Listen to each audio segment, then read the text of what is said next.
How are you? Um, I'm well. I've been busy. I only heard the last um, maybe 20 minutes of your reading um, Hmm. of your new book. I'm not quite sure what it's about. It's is it your take on Tolkien and Lewis?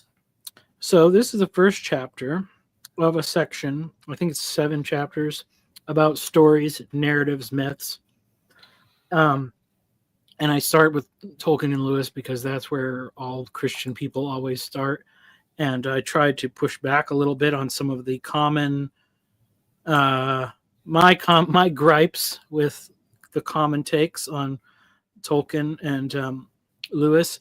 It's funny because I think people think of Tolkien as like a great lover of tradition, but he's actually extremely modern because he wrote his book within modernity to stand up to the critiques of modernity. He created, an incredibly elaborate um, backstory and internal consistency, and crafted all these languages so that like a critical scholar couldn't tear it apart easily. Which of course you'd say, well, why would somebody do that with fiction anyways? But it's I think that he is, as influential as he is, he's kind of made it difficult for people to examine the broader field of people who followed in his footsteps. Right, you mean the themes that he introduces, the reason why the characters do what they do and they fight wars and that kind of thing. You mean it's um, um, echoing of humanity and its history and its wars? Is that what you're saying? So Tolkien wrote Lord of the Rings as if he was crafting something that would sit alongside other ancient mythologies, Hmm. like the Greeks epics or the Norse mythologies, but sort of fictional with an English flair, because they Hmm. don't have the same. That was essentially his kind of goal, was I'm going to write a mythology for England.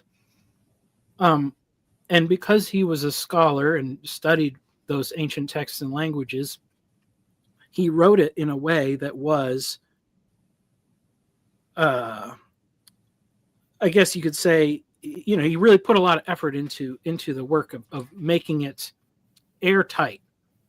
Yes, You know, and sounding historic and echoing the mythology that I guess the British would know or remember. And yeah, he created a special language of his own, didn't he? several languages. He Hmm. he was also a linguist. Yeah, Hmm. that was like, he thought that was fun for him, but it's a very challenging standard for somebody who just wants to write narratives to be compared to somebody. If you don't like invent your own language, that um, you're not as good. So he essentially imported a lot of things, I think, into the field of, what we can say, fantasy writing, Hmm. that are really, they're really outside of the main thing. I think the main thing is those human stories, the narratives, what happens, transformation of character. Somebody can really capture those elements very well without all of the world building that Tolkien did. Yes, But they get overlooked because of the comparison. yes. I mean, I'm reminded of Wagner's Ring Cycle, which is also a mythology and going on a quest and being a trial of um, Yeah, that was one of his big influences too. It's what influences? Nordic, did you say?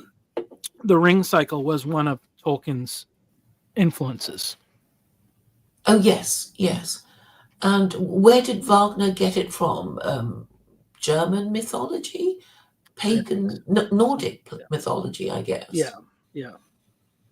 I think something like that. Yeah, Yes, I mean, I always thought, Valhalla would make sense if you want to foster a cult of the warrior, because Valhalla is the idea that brave warriors, after they are dead, would enjoy um, day after day into eternity a good day's fighting and returning to an excellent feast after slaying all their enemies. And mm. I guess that would be the glorification of the cult of the warrior, which may explain the success of the Viking Yeah. But until it's they were Christianized yeah. as Well, Normans. yeah, and I think um that and that's one of the elements I was critiquing in there in some sense, like because he uses these fictional races, not necessarily as comparative as compare in comparison to human races, but definitely as different human cultures. Um, and and this is what all fantasy and science fiction tends to do. These different cultures are all reductions of what it means to be human. So if you think of a culture that only produces a warrior class of person, or idolizes that or whatever, it's a very flat culture. It doesn't leave a lot of room for growth or transformation. And I think in some ways, what Tolkien, my main complaint is what Tolkien tended to do was he idolized the kind of bucolic agrarian English lifestyle in his depiction of the Shire. And then that has been really adopted by a lot of people as some kind of an ideal that I think it's fine and it has its value in some sense, but it's not a universal um, vision of what human culture should be aiming towards. Certainly, Yes, yes, yeah, because the Hobbit was, a rather fussy little thing, accustomed already to his comforts, and yeah. didn't really like venturing, too much out of his comfort zone. And perhaps Tolkien was even then critiquing the culture of men of his nation back then, that you're too comfortable, you're too used to having meals arriving at a certain time, and all your fussiness that you as a successful empire um, enjoy, but may not enjoy for Well, much I mean, longer. I don't know if he really was critiquing it. I think he was bothered by the fact that like he had to go off to war, and he did, and that's what he was looking forward to returning to. And so he just saw all of the, you know, I don't know, say progress or whatever. Certainly, he was pretty anti-technology and anti-progress in a lot of ways, and those things are not in and of themselves good. They can easily be taken in a bad direction, but they're not inherently evil. But he almost seems to think of them that way because they contrast that kind of agrarian lifestyle that he uh, idolized. So I mean, maybe he critiqued the culture a little bit in that, like, yeah, it takes a little bit of it takes something extraordinary to rouse the English people to action, but um, he really just wanted to go back to smoking his pipe and reading his books, and Hmm. that quiet life. And I think that is it's an unhelpful fantasy, Mm. especially in our uh, in our current day. Well, he was being then nostalgic and Yes. and perhaps being unconstructive because we're here because we're here because we're here, and we don't have any time machine to go back to our favorite golden age, and maybe even if we did, we might not find it quite so golden after all. And I suspect that a lot of people who like Tolkien were adults rather than children. Mm. Well, the contrast that too is that I put is between with him and Lewis. He's 5 years older, and they both enter World War One. Starts obviously at the same time for both of them. He's 24. He's already married. Um, and by that time, your brain is basically developed. Lewis was 19. So Lewis I think very much more integrated the changing world within his he stood in both worlds. Tolkien was already formed by the old world, and then World War II kind of World War One rather brought an end to that. Lewis, by virtue of being a little younger, maybe and I'm sure personality difference, he was able to straddle the divide between the pre-world and the post-world worlds. And I think that's reflected in what I think is more useful about his writing, and why I think it probably can be, it may endure certainly in usefulness. Tolkien's works, I think, will endure for a long time because they are because of the artistry that he put into it. But it endures like the epics of Homer or the Norse mythology or whatever. It's like a thing you go to the museum to look at. It doesn't necessarily, I think, have the same potential as a useful influence in people's lives. But that's controversial. A lot of people will definitely disagree with me in that regard. Well, I suppose it doesn't really teach us any lessons other than making these stereotypical generalizations about this imaginary tribe or race or something, and I suppose that there's always this temptation to think that, oh, this group, they all look like this and they dress like that, and their motives are always one thing rather than another.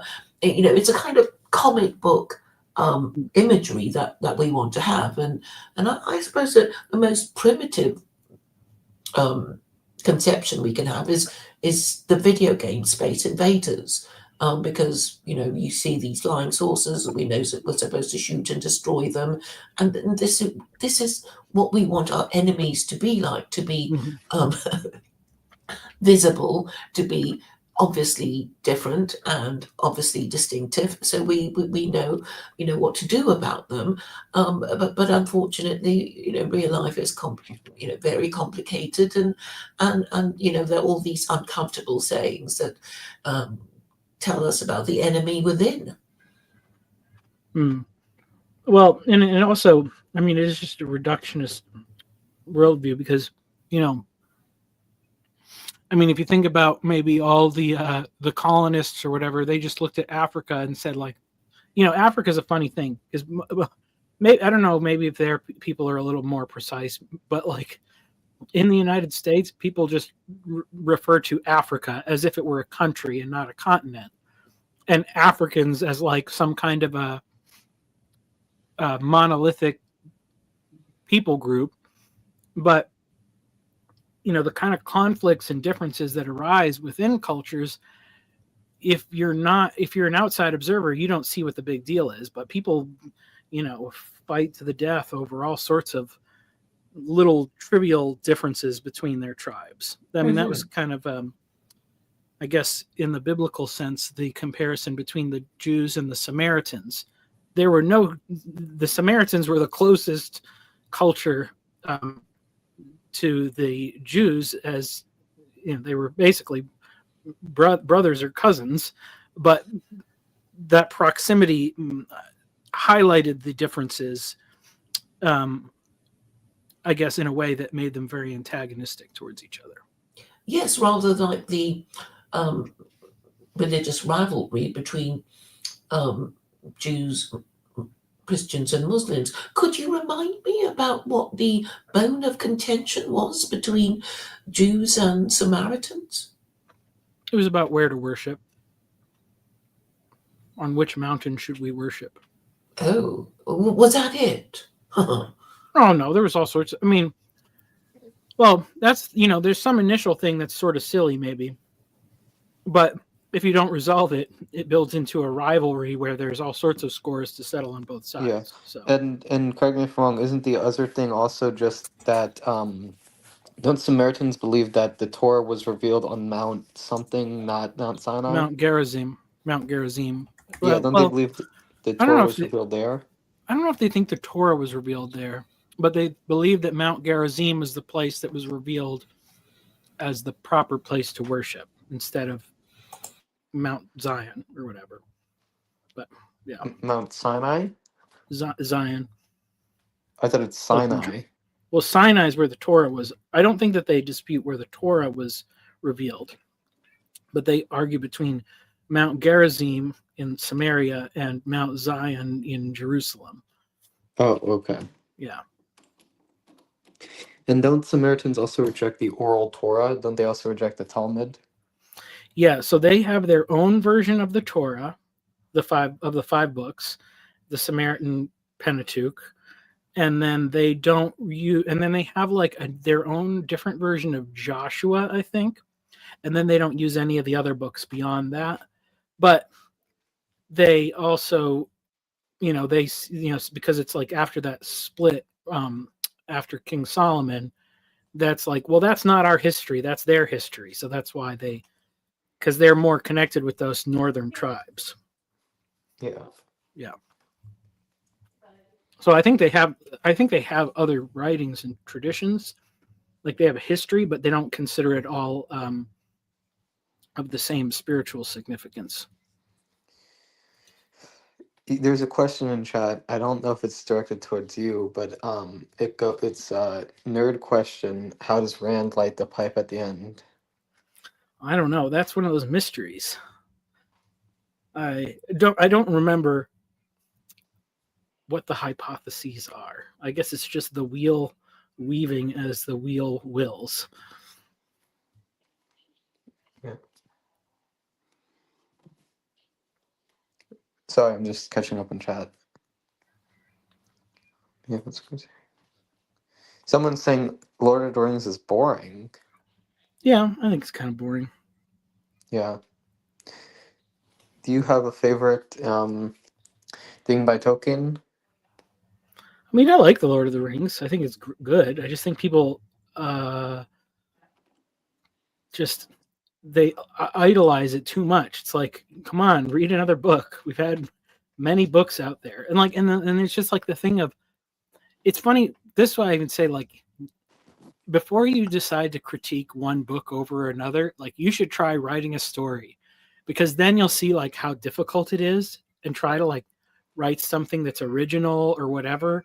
Like, it's really hard.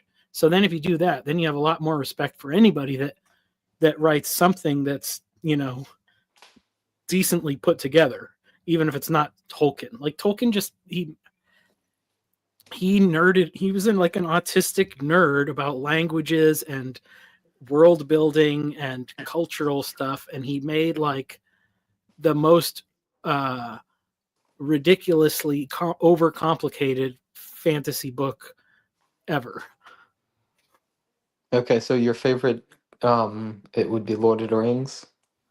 I don't know. I don't like picking favorites, honestly. I guess you could Okay. say that. Sure. The Because Lord I of the was also Rings going to is, ask yeah. who's your favorite English author between Lewis, Tolkien, Oh, Chesterton. Lewis. Lewis, yeah. I like Lewis. Although Chesterton does have some good quotes. Oh, sure. Yeah. Yeah, I like Chesterton, what I've read of him. And I know he's written a lot of fiction. He wrote, mystery novels and things and stuff. So, Yeah, but Father Brown. yeah. Um, but it's funny because I think Lewis kind of foresaw in some ways like the end of modernism and almost into like the postmodernism, but in a positive way, the way that like what I would now associate it with like metamodernism, like Yeah. the fact that you can like the fact that we all view a story from a different perspective.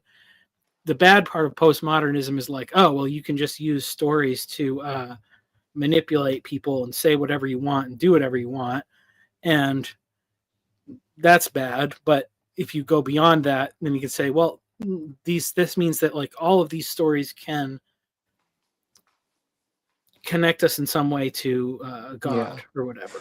So, So I actually have a question about that, if that's okay. oh yeah.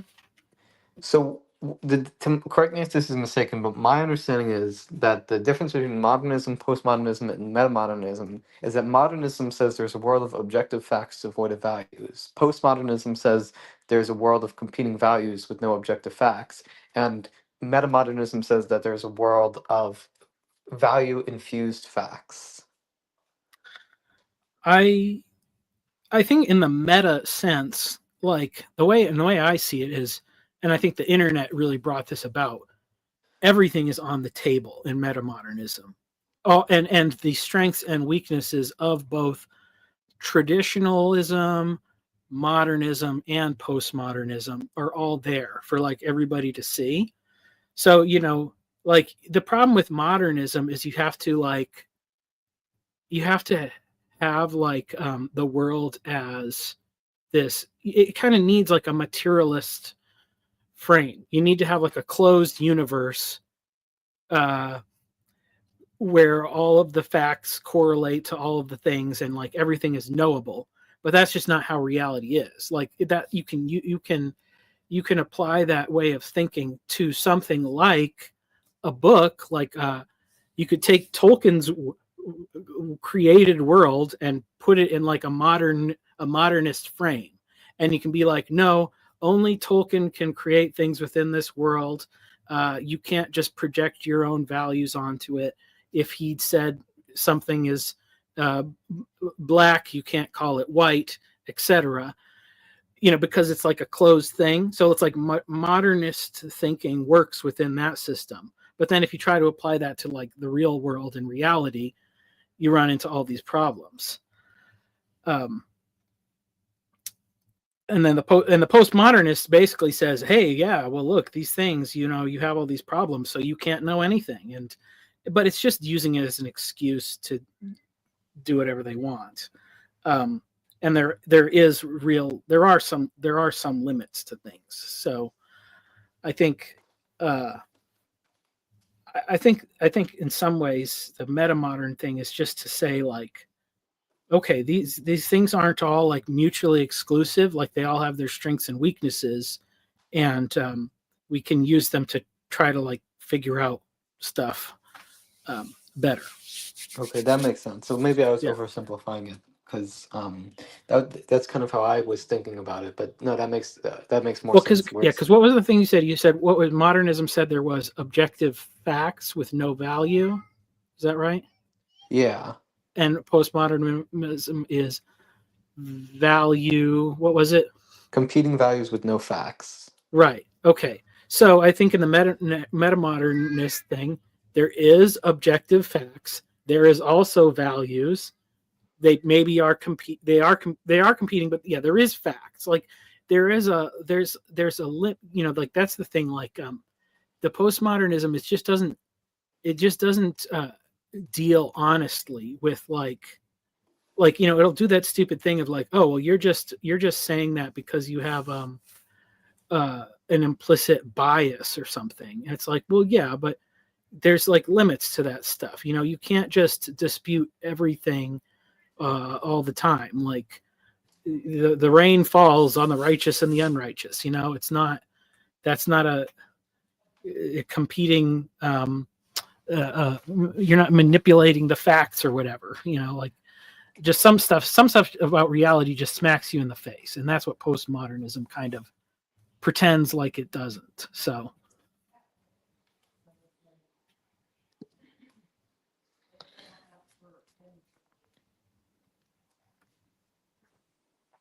Yeah. Aragorn does not exist. He exists within our hearts, though. Yeah, I think that might be a reference to Baudrillard's quote that the Iraq War didn't happen, but I could be wrong. Modernism, yeah, Claire. I'm curious, is Claire a postmodernist or is she like a meta-modernist? Or Claire, you can offer your insights on this. I am anti-feminist, but obviously Okay. there's not much I can do in the time in which I live.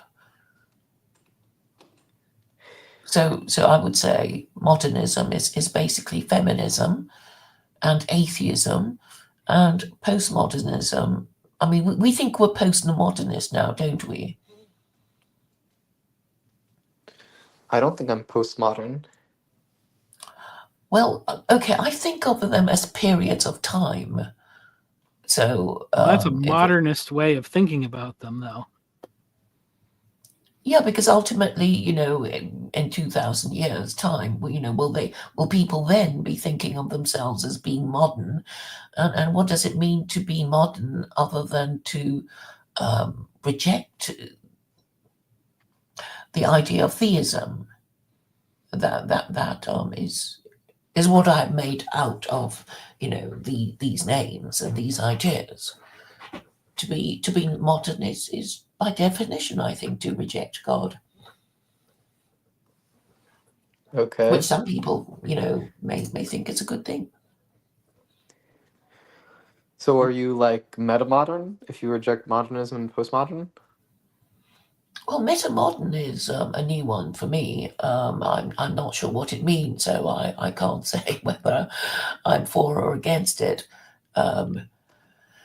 Well, I think the thing to say is that most all of these categories are only things that you can really classify when you look back in hindsight. So we are beyond the strict way of thinking of modernity, and we've, I think, come to the end of the usefulness of the postmodern critique of modernity. So we're we're in uncharted waters philosophically, as far as how we relate to the future, I think, in some ways.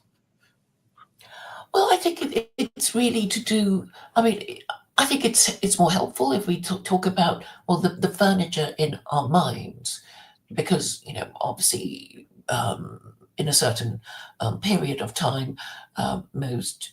I mean, Europeans were supposedly pagan, and then they were Christian, and then they were liberal, and then in other parts they were communist, and yet other parts they were nationalist. And if we could make sense of all the conflicts that led to this separation, when once upon a time they were all Christian, we would maybe make more sense of where we are now and how we came to be here. And I think it's because, well, I don't want to seem to be blaming things on America, but surely the First Amendment made America into a land of cults, which is what you are. You even have your own white indigenous religion that is a category of Christianity, which is Mormonism. And I think all these different religions that come up, but which are not officially the government religion, causes a lot of divisions and and conflict within American society. And I guess to go back to the founding fathers, even if a lot of Americans think they may not totally agree with the founding fathers on everything. I think it would be a useful thing to consider what their purpose was, and maybe think more examine more closely why they separated the church from their republic. Um, I don't think it's even discussed in Britain. I suppose the British are They don't want to talk about losing one of their most important colonies, and so very little American history is studied in Britain.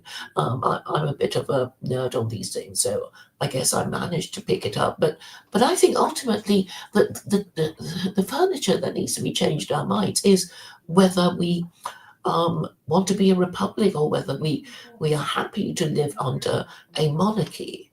And this, once we decide on which way we're going to go, and in particular the Muslims are very confused, because they think the best kind of Muslim or the most high status Muslim is the Arab, when in fact they're very, very unpopular with the non-Arab speaking Muslims. And the Quran also says that you're not allowed to be racist, and it doesn't matter what religion or language you speak. The most righteous of you is the most favored by God. So it keeps driving people back to thinking of what their principles are.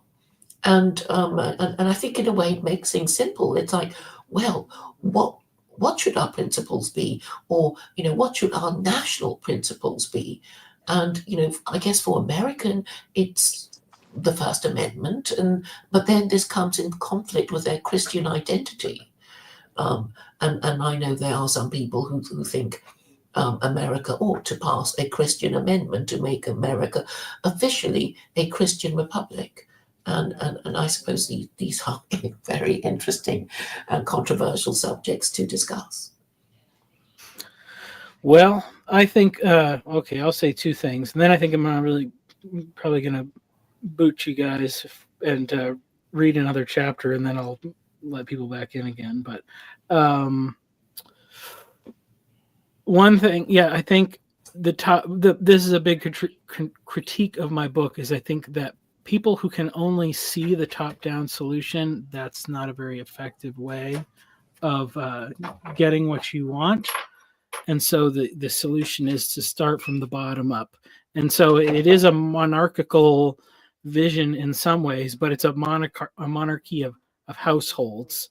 So yes, you need monarchy, but you need a king in every castle, in every home.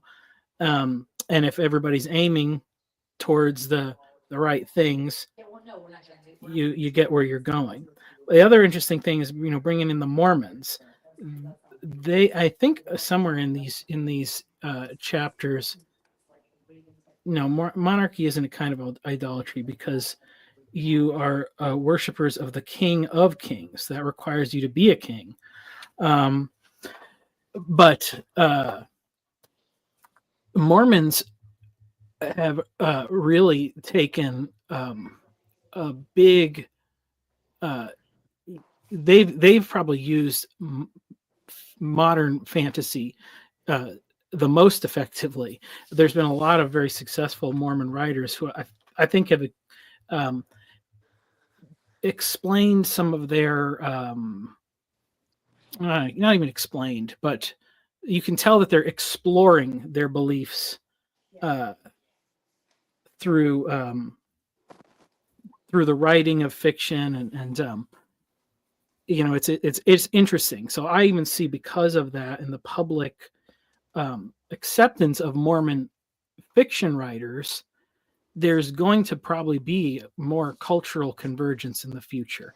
I think we're very close. I think it's tough for evangelicals, and maybe it is even like one of those Jews and Samaritans kind of thing, because probably the closest cultural group to evangelical Christianity is Mormonism, but those distinct differences are almost like oil and water in some ways. But I think that it should be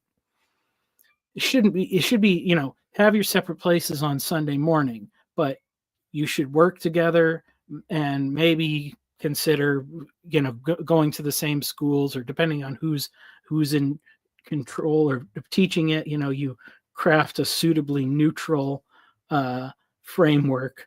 But that's one of the ways that I think they're going. So all right, I'm gonna boot you guys, and I'm gonna read another chapter of this story, and and I'll invite people back in.